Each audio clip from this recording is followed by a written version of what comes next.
Ocho Primary will battle Golden Grove Primary in Friday's final at the semi-final wins at the Insports football competition. In the first semi-final, Ocho got by Parrytown Primary 1-0. Captain Daniel Facey netted the winner.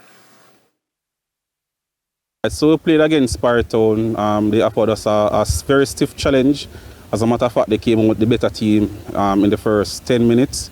However, my boys slowly got into the game and started to dominate, and we eventually got the goal.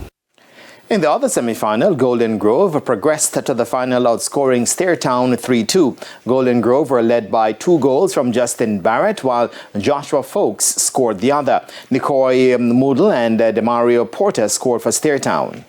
Stairtown, they would come at us aggressively in the beginning, but we knew openly that after 15 minutes that the energy would have died down. So what we did was we stayed compact and we continued to press them. And in the second half, the objective was to basically attack them. We realized that the energy system was getting poor.